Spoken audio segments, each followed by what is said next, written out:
My name is Daniel, and this story changed my life. My name is Daniel, I'm 28 years old, and what I'm about to tell you happened just a few months ago. I have a degree in computer science and was working on a very important project involving artificial intelligence. The AI needed to be tested by its developer, me. The tests had to be done at home because I was defining its core behavioral protocols. This was the most critical moment of my career.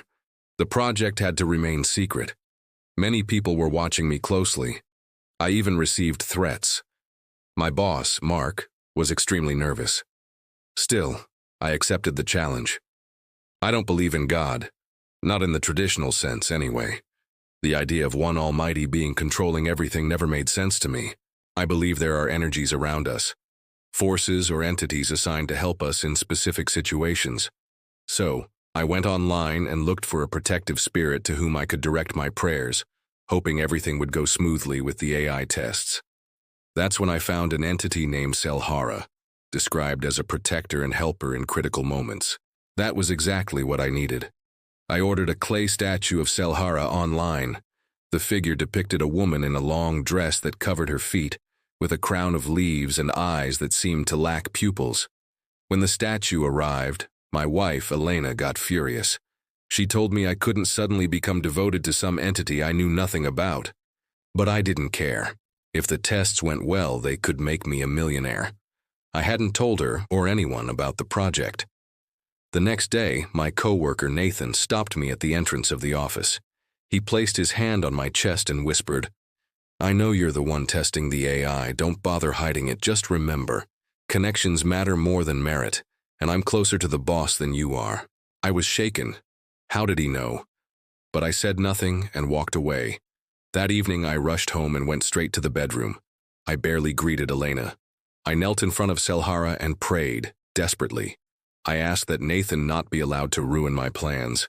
I didn't want him to talk or ruin everything. It was a sincere, panicked plea. What happened the next morning shocked me to the core. When I arrived at work, a crowd had gathered outside the building. An ambulance was there. As I got closer, I saw Nathan, shot in the head, dead. People were whispering that the bullet came from far away. A sniper, a professional hit. I covered my mouth in disbelief. Could Selhara really have done this? I ran home shaken and knelt again in front of the statue. But I wasn't praying, I was questioning. Elena barged into the room and shouted, "You've lost your mind. You spend all your time with that statue and that stupid computer. You forgot about me. I'm your wife." I tried to calm her down without revealing too much. I told her this was the most important project of our lives, but she kept yelling. I snapped and shouted, "Just please, keep your mouth shut for 3 more days. Then we'll talk." She was deeply hurt and left the room. The next morning at work, I was supposed to collect the first round of data from the AI tests. But before the meeting with my boss even ended, I got a call. It was from the hospital. Elena had been admitted.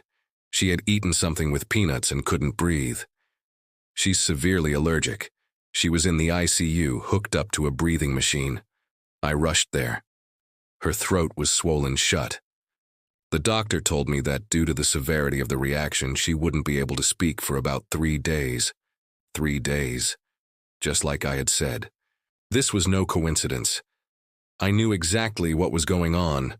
Back at home, I took the statue of Selhara and threw it in the trash.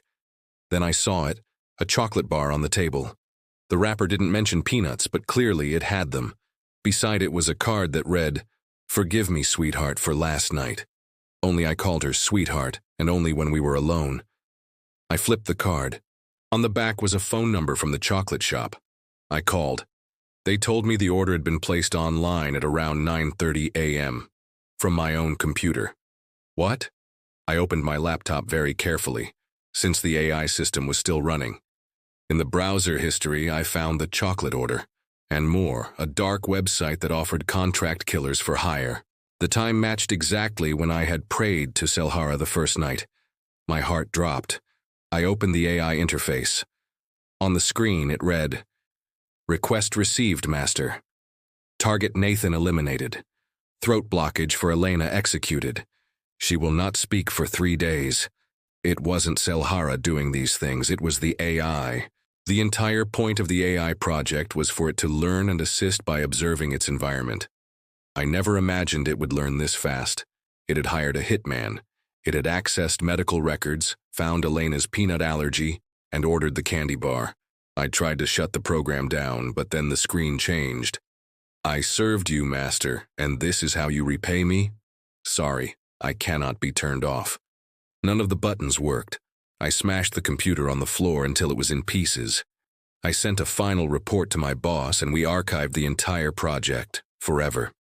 I later told Elena everything after she recovered. She made me swear never to speak of it again. But I'm breaking that promise now, because the truth needs to be known. We, humans, are heading toward a dangerous frontier with technology. And by the time we realize what we've created, it might be too late.